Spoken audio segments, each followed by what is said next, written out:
My name is JK Tiger, and today's game of choice is Song of Horror. Today's game was requested by Madhouse resident Shea. So Shea, thank you for your request. Song of Horror. Man, I think this game has been out for 6 years, so as always, your boy is fashionably late to the party. I don't really know much about this game other than I think it may contain some hints of Lovecraftian horror, which is just fine with me because I fucking love that shit. Alright, I guess there's not much left to say other than let's play new game. I think I had to do an audio test because I had some issues with my audio, so I don't, this is starting from the beginning. Okay, that's fine, that's fine. That's fine. For my little, what did that say? For my little what?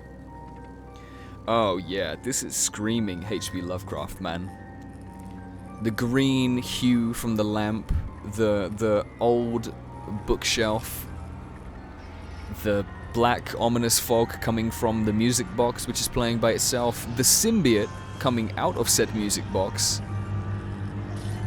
Oh shit.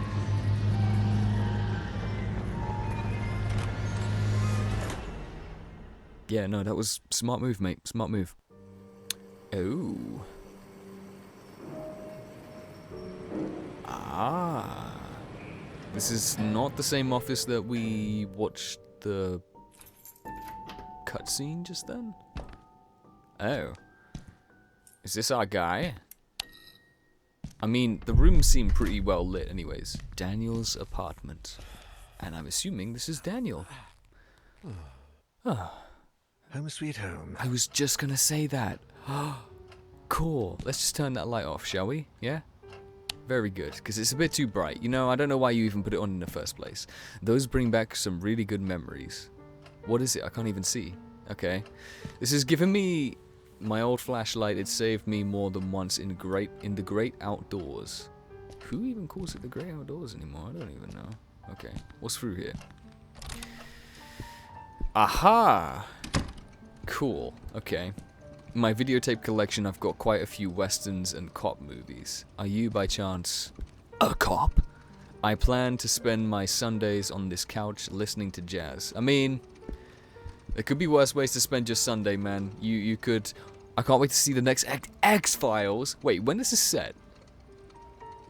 He's got kind of like I guess a modern outfit on, so I don't know. It didn't seem like... Was there something here? It doesn't seem like it's like that long ago. Wait, listen to the... I should sell the old thing once and for all. Is that the bicycle? Are you talking about the bike? The bicycle, pardon me. Damn, I closed the curtains again and I'll end up killing this poor plant. Look after your goddamn plants, man. Not the greatest pizza I've had, but it hits the spot. Yeah, but sometimes, especially if you're listening to jazz and getting drunk, getting swifty, the best thing that hits the spot, however drunk you are, whether you're just light tipsy or whether you're heavily intoxicated, is a nice, greasy pizza, burger, or kebab. Tell me I'm wrong. Unless you're vegetarian, tell me I'm wrong. Right? You can't beat that shit. What is this, camera? Is this a camera? Is this a camera? Alright. Okay. Fine. Anything else over here? What was I gonna say? I feel like this is giving me some Heavy Rain vibes. Should I... Shit, I could have sworn I took out the trash. Well, you clearly didn't, you lazy son of a... Squeaky clean, just like it should be. Now, me saying it's like Heavy Rain, am I gonna have to cut my fingers off?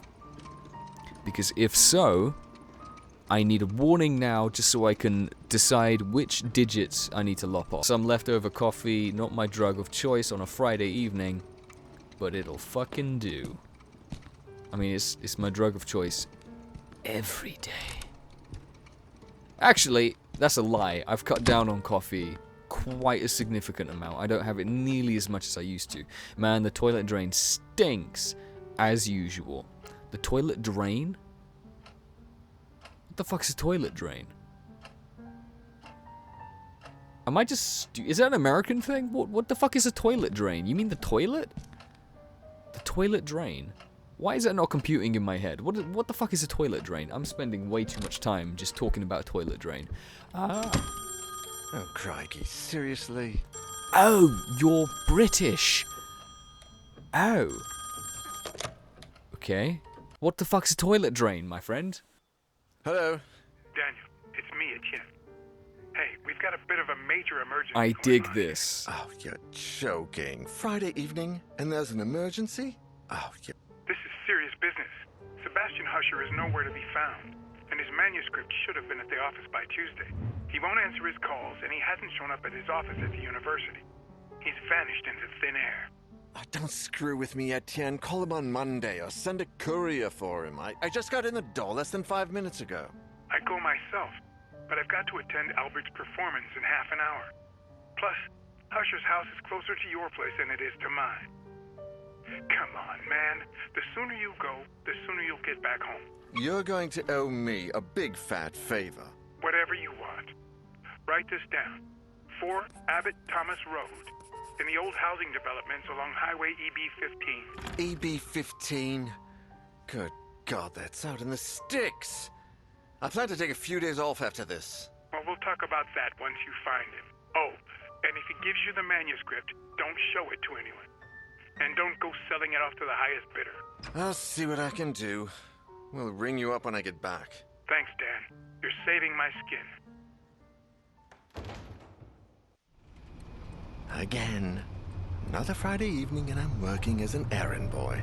I suppose they're too important over at Wake Publishers to come looking for jolly old Husher themselves. Shit. Even I should be too important for that. Though I mustn't overstretch my complaints. Rising from my lot as a drunkard and financial ruin to that of an errand boy is actually quite an improvement. If only things had gone a bit better for the company, or I'd got on the wagon a bit sooner. Damn, Sophie did the right thing when she divorced me. I would have divorced myself in her place. Daniel Neuer, the bloody alcoholic. Chin up, you. That is Daniel Neuer, the bloody ex-alcoholic, after all. Wake Publishers employee by day, Wake Publishers screwed over lackey by evening. Even Friday evenings. But if I could find Husher, I have a feeling my status at the company would rise quite a bit. After all, he is the publishing firm's biggest star. Let's cross our fingers and hope he's home.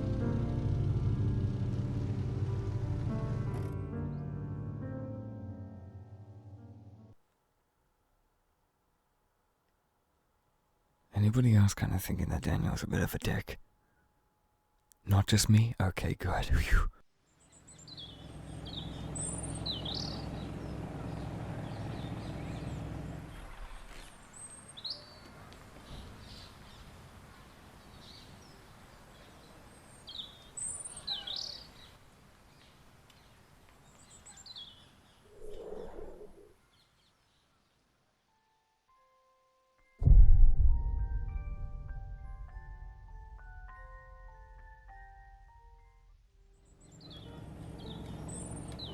Alright, we are at the Husher estate. Daniel is actually a bit of a dick. And there is a tricycle. What is this? What is this? It's a tricycle. A tricycle! I didn't know Husher had kids. Well, you know. You're a dick and you assume things, huh? What even is he again? Is this like a detective agency thing? Is he a journalist? Did we establish that? Was I paying attention? Absolutely fucking not, because Daniel's a dick. I'm gonna cut him some slack, okay? A new newspaper that murderer they arrested about a week ago is on the front page. I see. So Hello?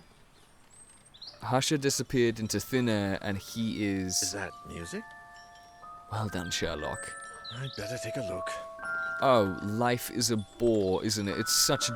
Why? You have an issue with using lights in what is already well-lit place. My guy, it's daylight outside. Is it just... I don't like this guy.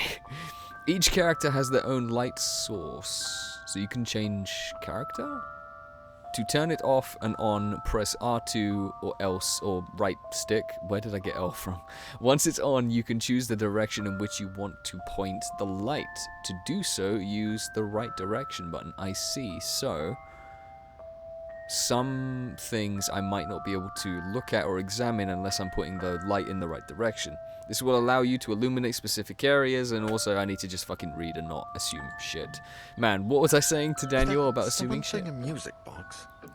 They look like travel guides. The clock marks 12, I guess it needs fixing. Okay. Interesting. That's a lot of clothes. Is there anyone home? Actually, that's the sufficient amount of clothes. That's the right amount of clothes for that. What is with this guy? Is it just me? He's just a bit odd. The alarm seems disabled. Much better if it goes off. I'll have some explaining to do. Right. Okay. That's weird. What are all those suitcases doing here? So Hasha maybe was about to move. I'm guessing it's in here? Aha. Whoa. This place looks sick. Ah, old chessboard. A chessboard really suits the highbrow feel of this house. The piano. Can we play a tune? What a beauty. Must sound like an angel. Well, give us a tune then. Go on.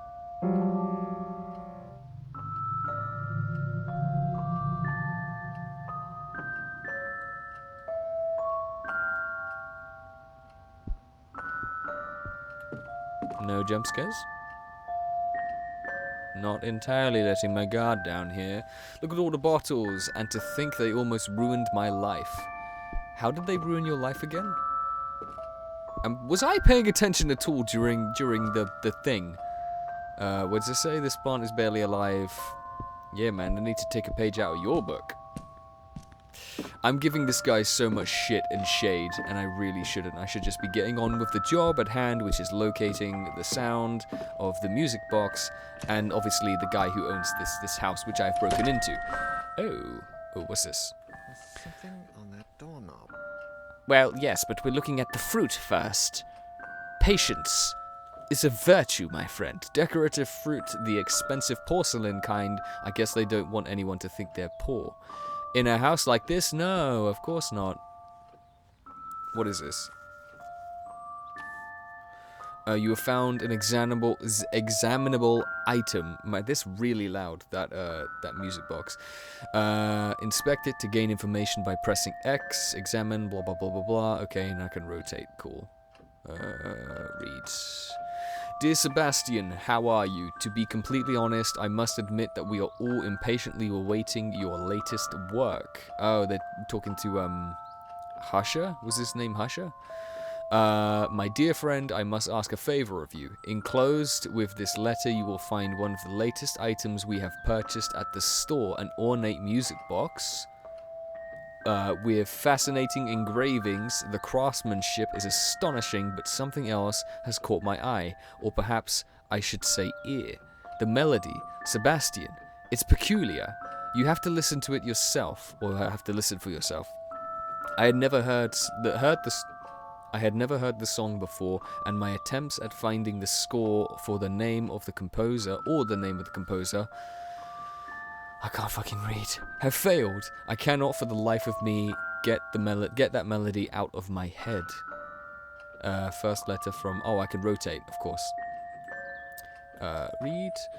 Would you be willing to help me find any clues regarding this box and its mysterious melody? I would be forever grateful. With the warmest of wishes, Isaac Faber. I don't know if I said that right. P.S. I've also enclosed the little information I managed to find about said box. Letter addressed to Sebastian, blah, blah, blah.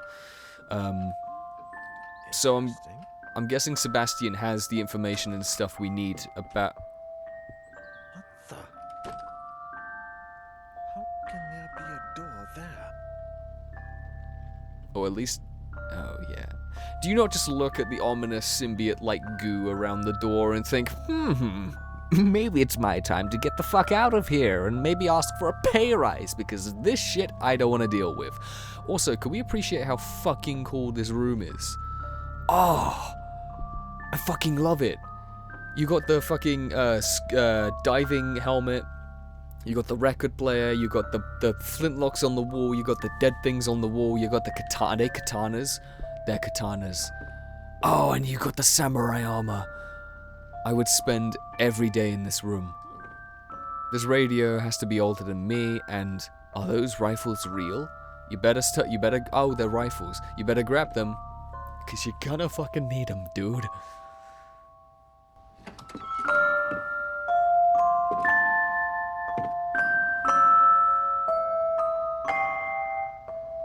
Sebastian has to be down here, right?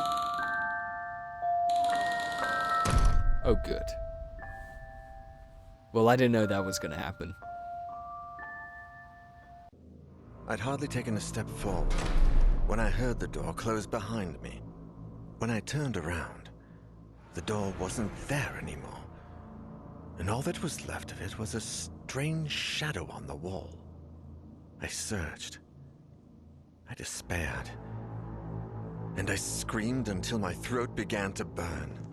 The candles started to run out, as did the batteries in my torch. From within the most suffocating darkness, the hours went by, until turning into days, and I began to fall in and out of a restless sleep. I would hear voices, sometimes right next to me, other times a few yards away. It seemed like they were coming from the other side of the wall.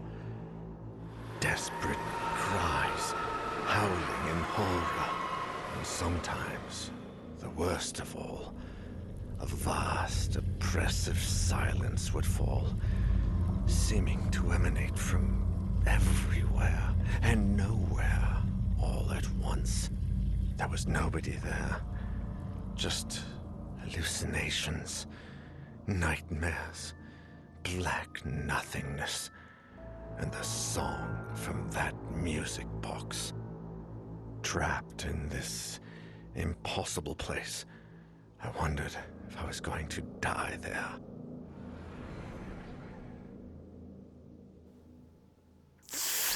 That escalated fucking quickly. 3 days later. Etienne, do you have any news on Daniel yet? Oh, Sophie. No. We've been calling him at home all day, but there's no response. Do you know if he's got a mobile phone? No, I don't think so. And if he does, he doesn't tend to keep it on him. Oh, man. I think I should pass by the Husher place when I leave, just to see if they know anything. Husher the writer? Your client? Yeah. I sent Daniel over there on Friday, and I haven't heard from him since. What's the address? I'm going to stop by Daniel's place, and if I don't find him, I can go around and ask about him. The house on the outskirts of town, on Highway EB-15. Number 4, Abbott Thomas Road. It's a big house. Okay. I'm headed over. Call me if you find him. Of course. Same to you.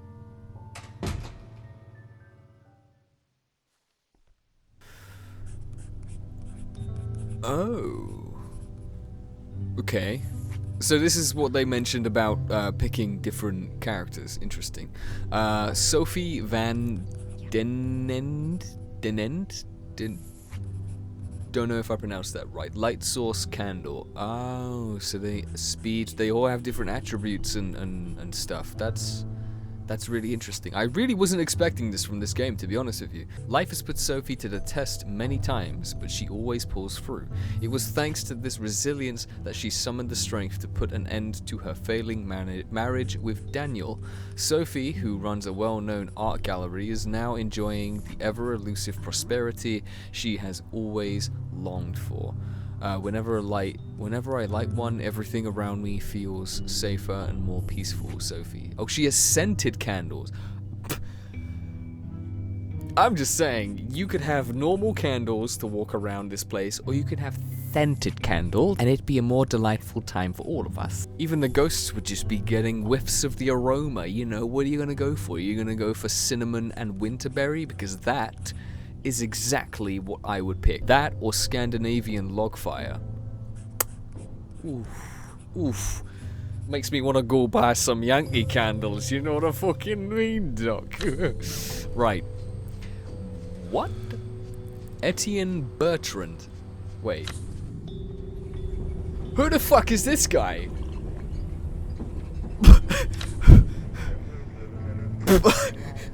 What? Okay. Why are there so many options? Alright, okay.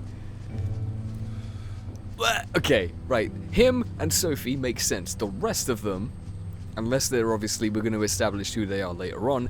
Etienne Bertrand, age 45, light source lighter. Etienne, a confident, self-made man, is sales manager at Wake Publishing. Oh, so they're like journalists and stuff. Okay, right.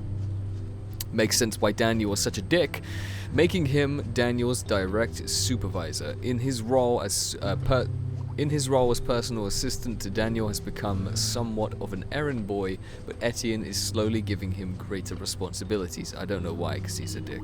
Although they love to complain about working together, they have grown fond of each other, developing a friendship outside of work that neither of them like to admit. Writing down anything important is the secret to remembering.